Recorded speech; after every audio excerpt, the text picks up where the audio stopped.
Right. The persecution of Jews and other minority groups in Nazi Germany. Right. First thing you need to realise, remember, is obviously why. Why did Hitler and the Nazis hate the Jews so much? Now, I think the first thing to remember is that this hatred of Jews is officially known as, or properly known as, anti-Semitism. It's very important to use that phrase, it shows good knowledge. Now, I think there are three reasons why Hitler was so anti-Semitic. There are more, but these are three good ones to get you started. The first thing to remember is that Hitler believed in the Aryan race. He believed that white Northern European Aryans were the superior master race and all others were inferior, particularly the Jews, who he felt were the most inferior of all races. The second reason is that the Jews provide a very handy scapegoat for Hitler to use. Now, a scapegoat is a group of people in a society that are blamed, rightly or wrongly, for a particular problem, generally wrongly. Now, the Jews were very, very easy scapegoats in Germany. They were blamed for many of Germany's problems, notably the fact that they were the ones that had apparently stabbed Germany in the back after the First World War. They had been responsible for Germany's defeat in the First World War. And also, many communist leaders were Jews. And after all, Marx himself was a Jew. And the Nazis hated communism.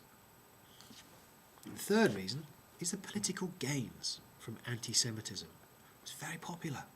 Now, this is because many Jews were accused of exploiting German workers because they owned big businesses. And during the war, they were known as war profiteers. Many of these people made a lot of money out of the war. This was very, very, very unpopular. Also, the fact that many of the leading communists were Jews. Now, both of these groups were very unpopular, communists and war profiteers in Germany. So, if Hitler promised to get rid of them, it would mean he was very popular, and that would increase support for him. So, three reasons. Now, anti-Semitism, or Hitler's policies in practice. Right, as soon as he came to power, Hitler used the power of the state to against the Jews. Now, he immediately abandoned Jews from the civil service, from teaching, medicine and practicing the law. In fact, the SA and the SS were immediately set to boycotting Jewish businesses and shops. Now, that meant they stood outside them, they physically intimidated potential customers, or they wrote all over the windows, daubed them with the Star of David and anti-Jewish slogans in order to encourage people not to use them. Now, it actually came a little bit more serious than that because in 1933 Hitler passed some laws. Now, the first of those laws made it illegal for Jews to inherit land in Germany. 1933, illegal to inherit Jews for Jews to inherit land in Germany. Now, in 1935, he passed laws that imposed segregation. Now, what that meant was that Jews were banned from attending certain parks, swimming pools, restaurants and public buildings. In fact, many of them were even banned from joining the army. Now, in 1935, Hitler passed the Nuremberg Laws. Now, these are so important. Nuremberg Laws. There are two sort of aspects to it. Now, the first is the Reich Law on Citizenship. That meant that anyone of Jewish descent could not be a German citizen. They lost their passport, they lost the right to hold political office in Germany, and they lost their citizenship. Now, the second thing was the law for the protection of German blood and honour. The law for the protection of German blood and honour. Now, essentially, what this did was it made it illegal for Jews to marry German citizens. In fact, it even made it illegal for Jews to have sex with German citizens to protect the German bloodline, going back to that cause, the Aryan master race and inferior races. Jews were also made to wear the Star of David and had to sit on different parts of buses and trains. Now, let me get this right. In 1933 to 39, anti-Semitic propaganda was increased in order to encourage German citizens to be anti-Jewish and support Hitler's anti-Semitic policies. And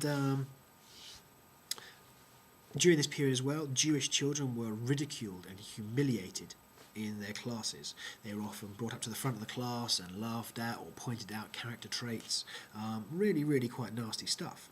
Now, as a consequence of this, during the 1930s, almost half of Germany's Jewish population actually emigrated from Germany, many to America. Others thought, we can't go, we need to protect our interests in Germany, and they refused to go, and that had some fairly dire consequences for them. Now, in 1938, Jews had to register all their possessions with the state. Now, this was done in order to make it easier to confiscate their stuff. Jews also had to carry identity cards at all times, and Jewish doctors, lawyers, dentists were forbidden from working with white German Aryans. Now, this is all legal persecution of the Jews. Pretty bad, but in actual fact it got much, much worse. And the second stage of this persecution of the Jews happens in 1938. And this persecution becomes a lot more physical and violent. Now, basically, it started on the 7th of November 1938 when a Polish Jewish student shot a German diplomat in Paris, von Rath, I believe his name was. Now, he died on the 9th of November, and there was a violent reaction to this in Germany. Many people believe this was organised by Hitler and the Nazi Party themselves. Now, on the 9th to the 10th of November, Jewish shops, businesses, property, homes, synagogues were attacked, vandalised, burnt, smashed up. This is known as Kristallnacht, or the Night of Broken Glass, because of all the glass from the broken windows of Jewish businesses that was smashed. Now, many of the SA were put into plain clothes and sent out with hammers and handles from pickaxes and things and told to go and smash up businesses. Now, about 8,000 Jewish homes, businesses, shops and synagogues were attacked. Over 100 Jews were killed, and 20,000 Jews were sent to concentration camps by the 12th of November. It's pretty horrific. Now, the results, it gets even worse for the Jews. Not only have they been attacked in Germany, but in actual fact, the Jews were made to pay a fine of 1 billion marks as a punishment for the death of von Rath, who was killed by a Polish Jew, but the German Jews had to pay. Jewish children were banned from German schools. 20,000 were sent to concentration camps. And in 1939, the Nazis set up the Reich Office for Jewish Immigration under Heinrich Himmler. And this was about trying to get enforced emigration, trying to get all the Jews out of Germany. And in April 1939, in order to make this possible, all Jews were put into ghettos or particular areas of a town. Now, conditions in these ghettos were terrible, and that's April 1939.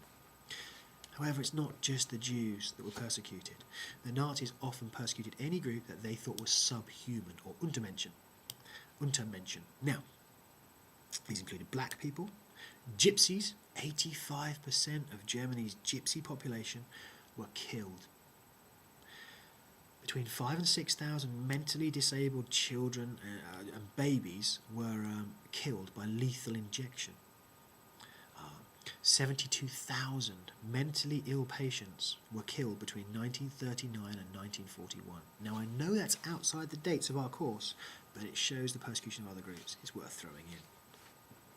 Also, the Nazis enforced sterilisation laws in 1933 for any physically disabled people, any families with hereditary diseases, or diseases passed on through the family, and that 700,000 men and women were sterilised between 1934 and 1945. Also, the Nazis attacked or persecuted what they called antisocial groups. These include, and these people were sent to concentration camps. These are beggars, homosexuals, prostitutes, alcoholics, pacifists, hooligans, criminals, and Jehovah's Witnesses. Because the Nazis believed they undermined Germany's moral standards. 60% of homosexuals that were sent to concentration camps died there. So it's not just the Jews that were persecuted.